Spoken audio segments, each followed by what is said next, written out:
What happens when a kind man at a gas station becomes the target of ruthless bikers? You won't believe how a quiet moment turned into a showdown that left the entire crowd speechless. Before we begin the story, write in the comments where you are watching us from. You ever stand in the Georgia sun holding a cold soda thinking it might just be a good day? That was me. I was heading back to my old sedan, a bag of groceries in one hand, 2 sodas in the other. One was for me, the other for Mr. Walter, the older man with the cardboard sign by the car wash. His sign simply said, "Hungry." And you know, sometimes a cold soda can feel like a small blessing when the world has already taken too much from you. "Thank you, son," he said, with that tired smile of someone who has seen too much. I nodded, feeling like I was doing my small part. Just being a decent human, you know. Funny how some folks see kindness as weakness. Funny how quick a good day can shift when ignorance rolls in on loud engines. That's when I heard them. 3 bikes rolling up, loud and proud, chrome catching the sun like a warning. 3 men, all in leather vests with patches they were too old to wear proudly, stepping off like they owned the heat, the pavement, the air. Their boots hit the ground like a drum beat. One of them, tall with a gray mustache, dropped his chips on purpose, looking right at me. "Hey, pick that up," he said, like I was supposed to jump. I looked at the chips. I looked at him. I looked at Mr. Walter, who had stopped sipping the soda. It was quiet, the kind of quiet that says trouble is about to stretch its legs. "Man, I'm not your cleaner," I replied, calm but clear, trying to keep this small. That wasn't what he wanted to hear. The second one, the one with tattoos crawling up his neck, stepped close, too close, with that stale coffee breath and the grin that never reached his eyes. "You deaf or something? Pick it up," he repeated, leaning in. You know that feeling when your chest tightens, not from fear, but from the weight of knowing you're about to be tested for something you never signed up for? That was me, right there, on hot asphalt with a grocery bag in my hand. I could hear the third one laughing, that short, sharp laugh people have when they think they've won before the game even starts. "Look at him, standing there like he's somebody," the third one added, tossing his helmet onto his bike. They started circling, slow, the way people circle a dog they're about to kick to see if it will bite. One of them snatched the cap off my head, tossed it into a puddle near the pump. Another one bumped me with his shoulder, hard enough to make me step back. But I didn't fall. I stood there, heart loud, head high, bag still in hand. "Come on, big man," one of them mocked. "What you gonna do? Pick it up or you gonna cry?" My fingers tightened around that bag, groceries shaking as I kept breathing in and out, steady, even as my stomach felt like a knot of fire. Mr. Walter looked down, shaking his head, and I could see it in his eyes. He'd seen this dance too many times. "I'm not your problem today," I told them, my voice steady, though my pulse was drumming hard enough I could feel it in my teeth. They didn't like that. The one with the tattoos gave me a shove, hard enough that I stumbled, catching myself on the car door. I could feel the dent under my palm, feel how the sun-heated metal pressed against my skin as I pushed myself back up. "Don't touch me again," I said quietly, firmly. "Oh, he's got words," the gray-mustached one laughed, clapping his hands slow, mocking me. They smelled like old leather and cheap beer, and the air felt thick with the heat, the gasoline fumes, and their laughter. One of them stepped on my cap in the puddle, grinding it under his boot like it was nothing. "Say sorry, man. Say it, and maybe we'll let you go," the tattooed one said, leaning in close enough that I could see the sweat on his forehead, smell the sourness of his breath. I met his eyes, and I could see it. He wanted fear, wanted me to fold. But I was tired of folding, tired of carrying every piece of other people's hate like it was my responsibility. "I'm not sorry," I said, steady. For a moment there was silence, heavy and waiting, the kind that feels like the whole world is holding its breath to see which way it will turn. Then the push came, harder this time, and I felt my back hit the pump, the grocery bag tearing open as cans rolled across the concrete, catching the sunlight as they clattered away. I looked at those cans rolling, at the spilled soda fizzing on the ground, and I felt something inside me go still, real still. And that's when I realized this day was about to change in a way none of us expected. What happened next changed everything. You don't want to miss how this unfolded. I stood there, breathing in the gas station air, heavy with spilled soda and pride that refused to stay down. My cap lay under that biker's boot, soaked and flattened, while cans of beans rolled under cars, clinking like small bells reminding me of what was at stake. The one with the tattoos stepped closer, wiping sweat from his forehead with the back of his hand. "You think you're tough, huh?" His words were slow, like he wanted them to sink in deep. His eyes darted around, checking for an audience. And he found it. Folks stood by their cars, pretending to pump gas, pretending to scroll on their phones, but their eyes stayed locked on us. "You need to learn your place," he added, leaning in close enough that I could see the small scar across his jaw, the one that twitched every time he talked. I tilted my head, letting out a small laugh that surprised even me.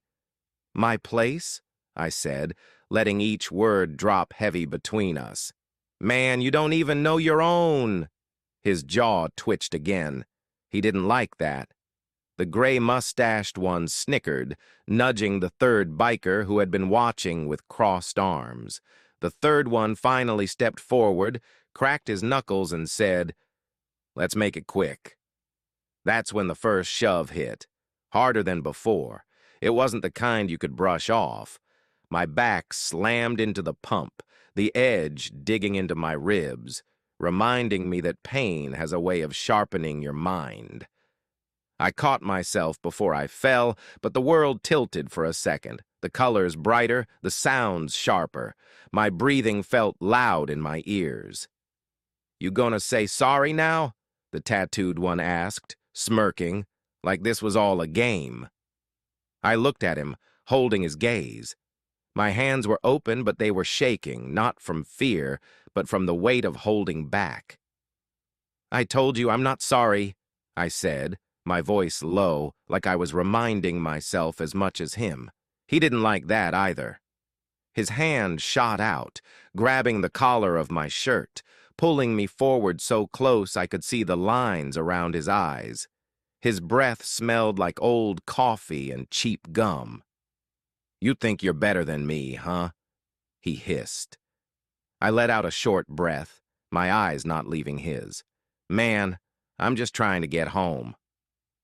The shove came again, but this time, I wasn't the only one who moved. My shoulder knocked into the pump, setting off a small beep, the kind that calls for an attendant to check.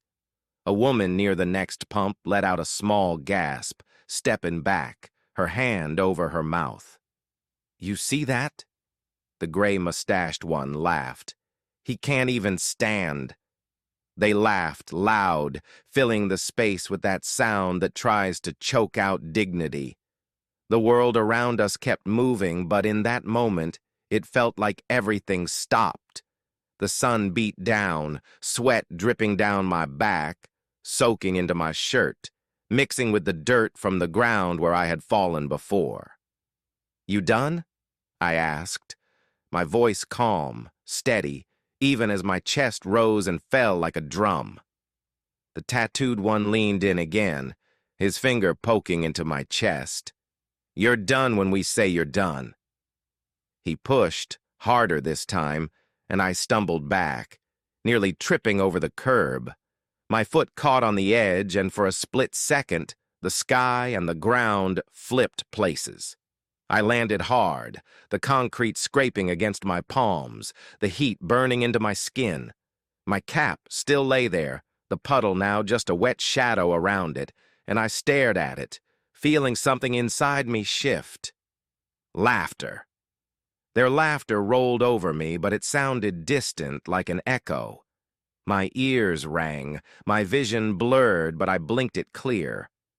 I could see Mr. Walter across the lot, his eyes wide, the soda bottle still in his hand, shaking just a little. He took a small step forward, then stopped, looking down, shoulders slumping. I pushed myself up, slow, the ground rough against my skin, but I didn't rush. I stood, wiping the dirt off, feeling it crumble under my fingers, grounding me, reminding me who I was. The tattooed one clapped slowly, a grin spreading across his face. Look at that. He's got spirit. I tilted my head, rolling my shoulders, feeling the sting of every scrape, every bruise. Spirit's all I've got, I replied, letting a small smile cross my face, not because it was funny, but because it was true. They stepped closer again, forming a half circle, their shadows long in the afternoon sun. Their boots scuffed against the pavement, kicking at the cans, the cap, the pieces of a day that started with kindness and turned into a test.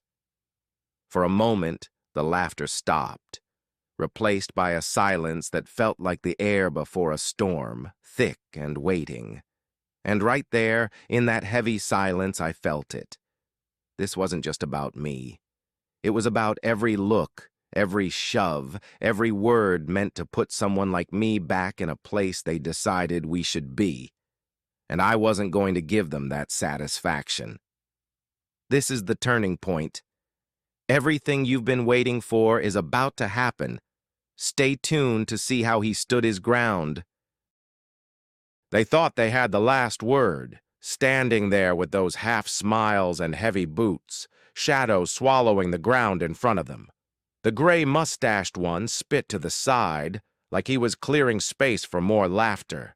The tattooed one cracked his neck, stepping closer, while the third one glanced at the crowd forming around us, checking if the show was still going. And it was. But what they didn't see was me, standing steady, even with dirt on my hands and sweat dripping down my back, looking them in the eye with something they didn't expect. Calm. The kind of calm that comes when you've seen enough to know that fear only wins if you give it permission. I bent down, slow, picking up my cap from the wet concrete, brushing off the dirt, water dripping from the brim. I placed it back on my head, adjusting it like it was the crown it needed to be in that moment. I looked at them, taking in the smirks, the rolling eyes, the way they shifted, waiting for me to walk away. I didn't. Instead, I took a step toward my car, unlocking the trunk with a soft click that cut through the heavy silence. The sound made them pause, curiosity in their eyes, but still dripping with that false confidence. I reached in, past the groceries that had spilled earlier, past the cans still rolling at the bottom, and pulled out the small, bright orange device I kept there for road safety. It hummed in my hand as I flicked it on. The zap cracked the air like a promise. That sound, sharp, electric, alive, cut through their laughter like a knife through paper. The tattooed one's smirk dropped for a second before bouncing back, but it didn't hide the way his eyes flickered to the device. The gray-mustached one shifted, clearing his throat. The third one, the quiet one, took a step back before catching himself. "This what you bringing out now?" The tattooed one scoffed, trying to keep that grin in place, but his voice wasn't as loud as before. I tilted my head, letting the buzz fill the space. You wanted to see if I'd stand, I said, my voice calm, even, but carrying further than it should have in that quiet moment. Now you see. The crowd was still, the gas pump still humming, but the only thing I heard was the pop and crack of the charge in my hand, steady, controlled. My hand didn't shake. Not now. They didn't know what to do, shifting, eyes darting from me to the device to the people watching. One of the bystanders pulled out a phone, recording, not saying a word, letting the lens capture the moment. "Man, put that thing away," the gray mustached one finally said, voice low, almost a plea hidden under the fake confidence. "Or what?" I asked, tilting my head, letting the device spark again. The tattooed one lunged, a fast, desperate move meant to scare, to end it on their terms. But I was ready. I sidestepped, not running, not flinching, turning just enough as the charge found its mark, pressing against the arm reaching for me. A loud pop, a spark, and the smell of ozone hit the air. He yelled, stumbling back, grabbing at his arm, his eyes wide with something real this time. The third biker moved to help, but stopped, watching, unsure, his hand halfway out. The crowd reacted, gasps, a single shout, the phones all rising to capture every second. The tattooed one backed away, clutching his arm, his eyes filled with something that wasn't laughter anymore. I stood there, steady, breathing heavy but calm, the device still alive in my hand, ready, waiting. "Anyone else?" I asked, my voice carrying, not a shout, just enough for them to hear, for everyone to hear. The gray-mustached one shook his head slowly, backing up, pulling at the arm of the third biker, who finally moved, helping the tattooed one toward their bikes. They didn't look at me. Not really. They looked past me, eyes on the ground, the crowd, anywhere but the man they tried to break. The engines roared to life loud again, but this time it wasn't pride in their sound. It was hurry. It was get away. It was fear they couldn't swallow. As they pulled out, tires squealing, I stood there turning off the device, the last zap clicking before falling silent. I looked down at my cap, adjusted it again, and let out a breath I didn't know I was holding. Mr. Walter across the lot raised his soda in a small salute, his eyes shining with something like pride, something like hope. And for the first time that day, I allowed a small, real smile, not because it was over, but because I was still standing.